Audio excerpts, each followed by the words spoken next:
And welcome to Beyond the Pendulum. This is episode 69.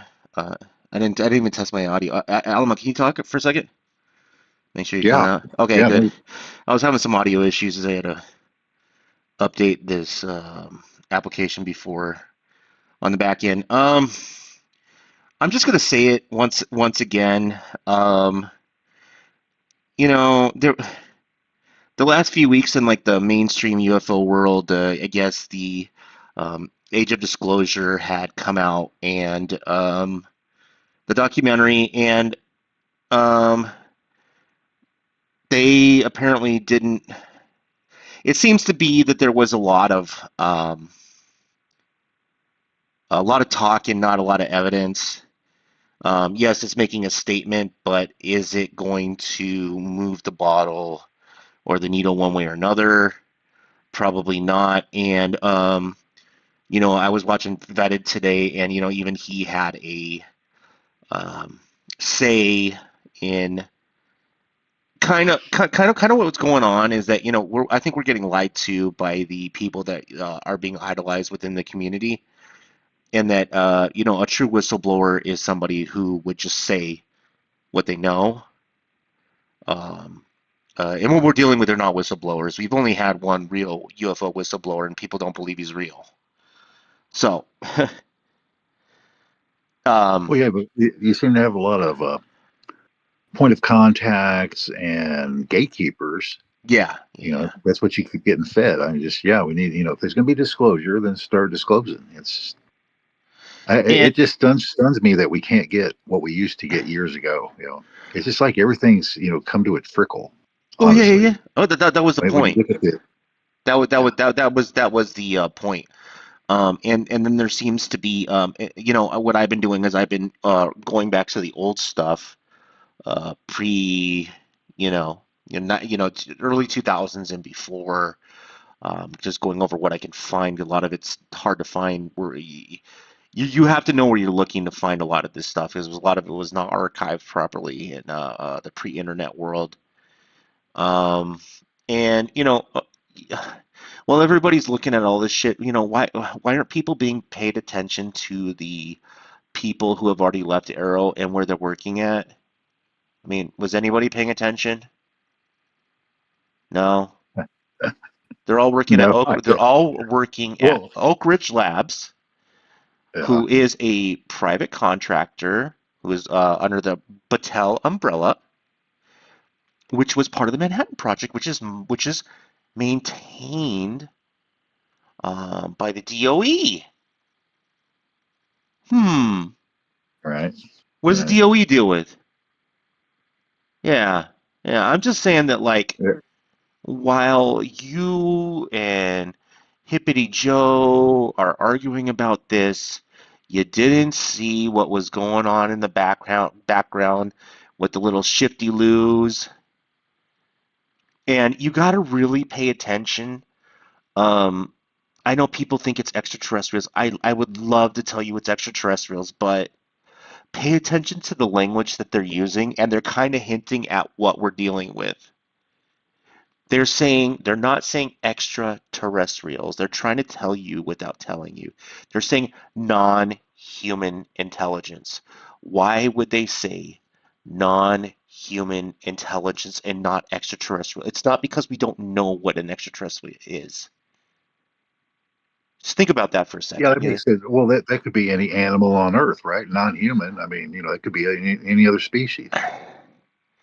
If what I know became public knowledge, and physics will get there soon. I don't think it's out there in the unclassified world. It's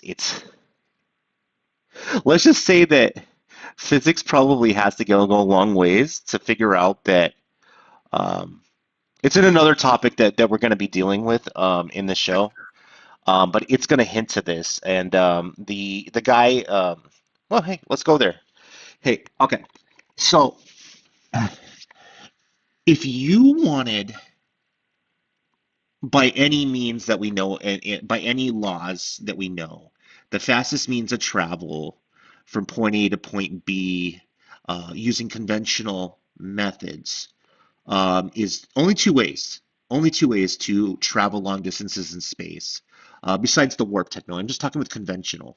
One is superheated hydrogen, and nuclear rockets, which can travel double at what the speed of a normal chemical rocket can.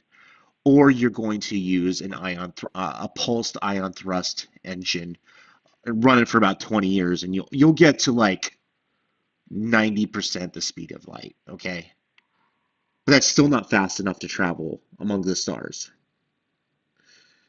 If you were going, how should I say this nicely?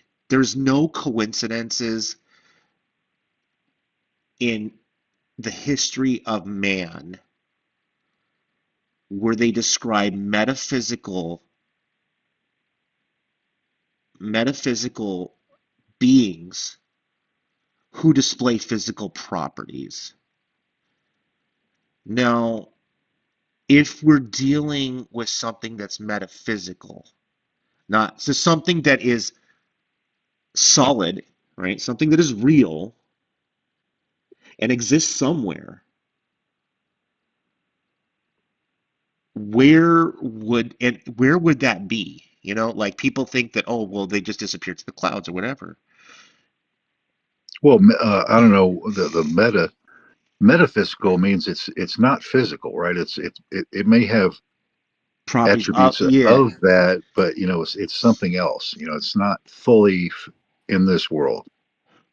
Well, yeah, there was a new documentary by the guy who did the Missing 411, and he might have cracked open that BITCH to something that I've always pondered about is that, and this is something that's not documented too. You'll only find this to people who work at MUFON too. When people who see UFO, very close encounters with UFO, um, you have very close UFO encounters. We're talking, it saw you you saw it, right? Within the days and weeks that go after, there is a um, heightened strangeness and paranormal factors that do go on for the days and weeks that follows that often goes underreported because those questions are not asked. And it's much more believable in the paranormal world or in the UFO world to say you saw a UFO than it is to say that you had paranormal activities, right? Now, when they were investigating the missing 411, these are people who um, even this was done by a detective who was a real criminal investigator. He just basically what he did is he followed patterns, and the people that were found, 2-year-olds being found 3 miles or 3 kilometers up a mountain when they weren't there before. Nobody brought them any. No kid in one day. No kid's going to be able to do stuff like that. People disappearing right in front of right behind. When you're marching in a line, you look behind you and the guy that you're looking for is not there. Just weird shit like that. And there was, even when it came to Bigfoot, right, something that we think is probably an undiscovered ape, there was also a lot of evidence saying that we think we're looking in the wrong direction as well, because there seems to be other activity that goes on with this as well, including some correlations between what the Navajo won't talk about in public about the skinwalker, as well, where they do describe these things coming in and out of portals when when they think they're not being watched. And I think we might be dealing with the same thing from uh, UFOs. I think that we're dealing with is and this is going to sound crazy, is reality is probably multidimensional, and we're dealing with an advanced race, probably multiple. that are able to use exotic matter from their parallel dimension, traverse ours, do experiments, and leave to theirs, and we might be dealing with metaphysical. We might be dealing with creatures that might be able to naturally do this on their own by some weird means. Um, it's I know it sounds bizarre, but when you start looking at I'm not sure if you're familiar, Alamo, with the stuff that went on in Skinwalker Ranch with the Bass Foundation. No, I've seen plenty of shows on it, but no, Yeah, nothing yeah, recent. yeah. Not that particular. There was where the colonel who was monitoring the project was watching this was when night vision, this was early night Iraq era. Night vision was just a new thing, and they were playing around with the night vision goggles and had seen a creature um, basically come out of a portal in the middle of the mesa, jump out of it, and then jump back in. So what I'm saying is, I'm not saying it's all interdimensional, but a large portion of it might be just that. Yeah, to me that would indicate even higher intelligence than ETs because Yep. it's one thing for an ET to move around in our universe, but if you have something traversing the multiverse, I mean that's just yeah, that's definitely next level. Yeah. And it wouldn't require the crazy space distances that you would need. You know what I mean? We're talking different types of travel, which, if you're talking to Michio Kaku, you're talking about um, he talks about boiling space, but he also believes in string theory. So I think I can then just toss what he says at the door. But if you have exotic matter that can create its own gravitational waves, and that's one thing that we do know, and we've highly suspected is that gravity can traverse dimensions. Is that we might, if we had access to a um, technology or exotic matter that we could exploit the properties of this. Um, we could also create our own pockets of space and our own. You know what you kind of get where I'm getting at. If it can create its own pockets of space, Yeah. who's to say that it's not able to jump or traverse dimensions?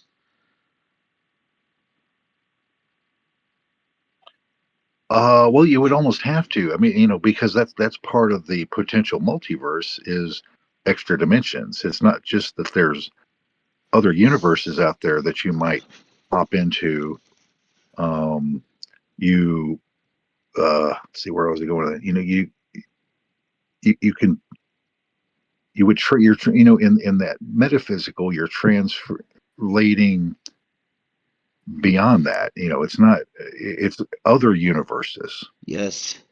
other other. Let's see, I'm not even that's not. I don't know how you would do it. See, I don't know. The only other way you create other universes is okay, you have other big bangs, let's say, that creates another universe with different base variables in its explosion, right? The tweaking of these, I don't know, we've got like 15 or 20, major variables that kind of determine our space time. Yeah. So those would get tweaked in this new universe. Now, how you would translate yourself into that, I have no clue. It's just like because you're like a Well, different, you're vibrating at different frequency. I mean, there you the go. whole, There you go. yeah, basically that's That what it gets down to. Yeah, would be the because there has been really strange things, okay, with the alien abductions where they say that they go through the walls, okay? Through the walls. How would you go through a wall? Okay, if you were not native to this universe and your atoms, right, are not, well, let's just say that because most matter is empty space. But let's just say it was Yeah. just enough to keep you together, but to also make you a solid in this thing. But would you be able to pass through matter in this world like other people could not? I would think so You because yeah, might. you're not you There, you are not at the same base frequency, and there you go. at the root of it, because you would like say in our universe you have certain frequencies and orbitals and all this that have certain spots where they're stable, so you get your stable elements. In that scheme, you would have different spots where that would occur, and that matter is not going to look like ours. It's going to be exotic matter because it's not matter as we know it, but it would be native to them in their universe. Except If they're even, yeah, what if dark matter, what if their entire universe is made of antimatter or dark matter, or instead of having a proton in the center, they have a mass of electrons with protons surrounding. You know what I mean? It could be completely reversed. yeah, right, yeah. It's not an atom. Dark matter is. I think that's what actually, this you that explains this mixing of potential mixing of universes. There's something there that you can't see that doesn't have Yeah, these. Yeah, yeah, yeah. But and yet you're intermixed with it. Well, there it is right there.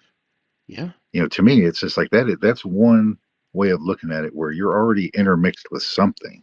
And this is why the United States government is still trying to figure out the technology. They might have access to the United States military or whatever, they're the private contractors. They have access to this shit. But until you can get somebody who can get their head out of their ass and start thinking multi-dimensional, multiversed, um, hippity dippy outside of the box, which I think they might at this point. Some of the private contractors probably already do know. Yeah, I Uh, mean, I think you would be there. At the extremes. The theoretical physicist is already there. Now, he may not be able to explain it all yet, but that's where they're going, because there is nothing else. You've pretty much can see and explain all the things that you can see, so far. yeah. But and there's more. That's the problem. It's just like there's still all these missing gaps, and I have to say a lot of it is I don't see how you're going to get to the next level or the next step Well, with well, any of this. It's just well. You'd have to use some of their exotic matter to push us. If we can survive in their universe, who knows? Maybe we can't. Our I bodies can barely handle ionizing radiation, while there are plenty you of know there are plenty of organic beings that live on this world that can thrive with ionizing radiation. Plenty of them.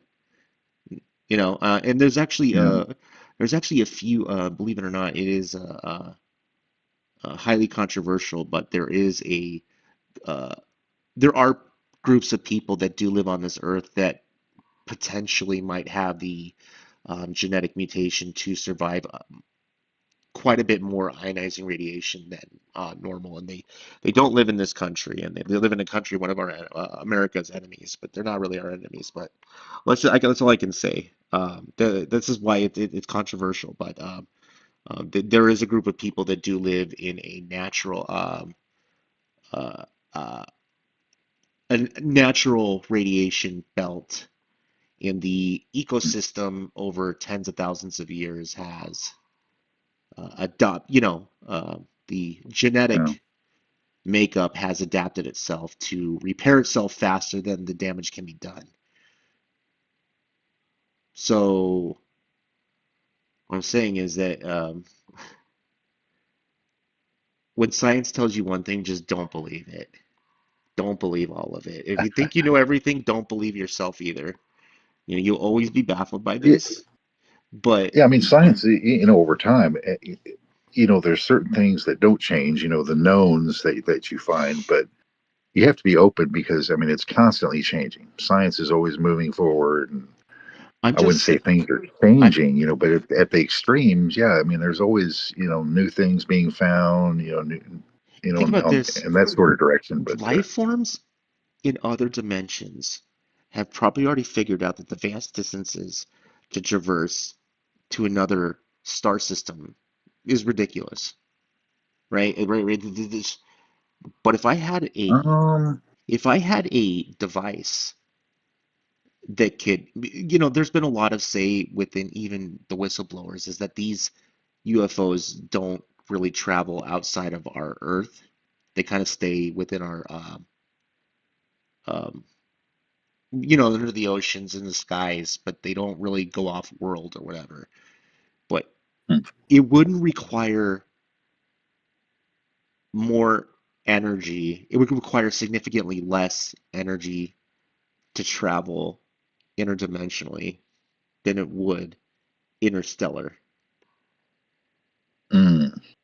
Well, I mean, we don't know that. We haven't ever done that. But You know, the we trouble have with, but we have a clue though. The one the one thing that we know that crosses that boundary. There's two things that we think. One is the complete boson Higgs particle, which they think is eight dimensional, and gravity. If these ships are able to create anti-gravitational waves, who's to say that at full power it's not creating its own distortion bubble and phasing in and out of this universe? hmm, I mean, like, were they going to go Alpha Centauri? Like, even if you are traveling 10 times the speed of light, or you're just warping space, like you're hopping one from one place to another. I get it, but like, yeah, you're going to spend a lot of time you're gonna traveling in between. You know, exactly, and now, you're now I you're will gonna say you're this. gonna be dealing with you're gonna probably be gonna be dealing even if quantum entanglement is real, you're still gonna be dealing with time travel, right? But if you're traveling interdimensionally, I don't think that applies. No, you wouldn't think. I mean, because then you're talking about something that's so different that it's almost outside of space and time. Now you're in between dimensions. Well, that's a whole, that's a whole different game. I mean, it's just now you could be a three-dimensional world stuck within a multi-dimensional world very easily. Which we think that this place is. They also think that Yeah, I mean, you may just be seeing just part of what's really around you, and that's through your senses. And well now the if you're in, say, an eight-dimensional or 10-dimensional or whatever we think it is, uh, and you're in a, well, you're actually in a four, you know three pieces, three ways of motion and time. So let's say it's four-dimensional. Well, then you're only seeing part of it. There's something else there. now I was reading an article from popular mechanics. Now they're starting to debate whether space-time is even real, and the time might not exist at all. We just see the effects or the bending of the way that we measure. Uh, how should I say this? Huh. We experience phase changes and oscillations. That's basically how we measure time or revolutions or some sort of measurement. But the measurement of time is um, proportional to where you are. And they're coming to the conclusion because now they're able to do stuff in quantum physics with these quantum computers and these qubits that just defy that what we think about time, where bits are being in places where they're predictable in the future. So time might be an illusion in space. Oh, we probably got it all wrong. Um, Especially with this qubit shit. They're finding out with these quantum computers. Like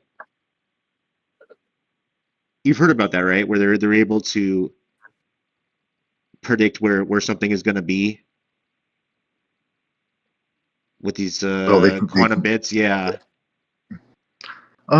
yeah, I have to admit, I don't understand much, how you can have a bit with like a vector attached to it, with I don't know. I guess you could fix, x number of positions, or I mean, so I can see how it multiplies your whole bit count and everything. But it's just I just don't see how you compute like that. Well, they have they're Yeah. making it something it's I've not never good at. looked into Yeah. any of that. Yeah, there are a lot of problems with quantum computers, and I mean, it seems they like don't they're make it. on to something. They're building, hardware and going to the next level with like supercomputer software. But man, that's one thing I've just really haven't looked at all. It's beyond me on that one. Yeah, it's let's just say it's about 50 years about where it needs to be. There needs to be a huge breakthrough, and Yeah. the only people that are able to afford quantum computers are defense contractors. Well, and if what they're saying is true, that they've got you know these most powerful machines, it's like, well, okay, but what does that really do for you? What is 10 gigahertz over four? When you have that much power and you really don't use 99% of it anyway, what's it for? It's just The only thing I've heard is super, decrypting stimulation. encryption, decrypting encryption. Yeah. Um,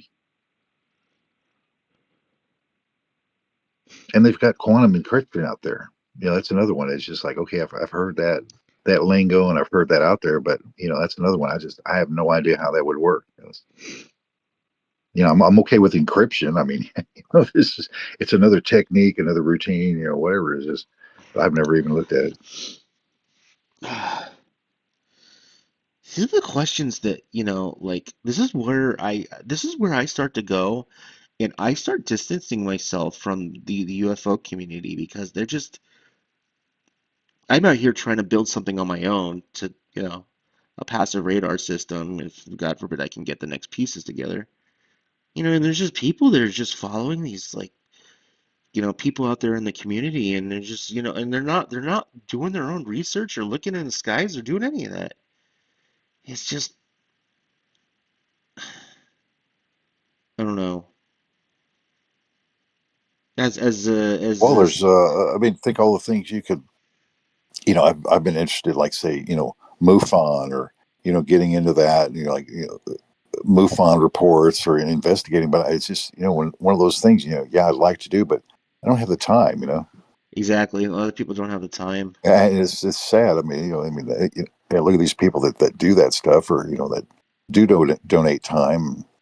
And that's great. You can do a lot with community collective, stuff like that. But it's just I don't even have time to go like look at their stuff unless it's Exactly. something I'm really looking. Their MUFON library. It's just kind of sad in a way, but I need two more clones of myself, at least, to knock all these things out and all these great ideas I have. Uh, yeah, with that, I gotta go. I gotta hit the road. Sorry to end this short. Um, All right. so I'm just not feeling too well today. We'll be back on the 18th. Is that okay? You bet. All right, see you then. Bye. All right. Bye.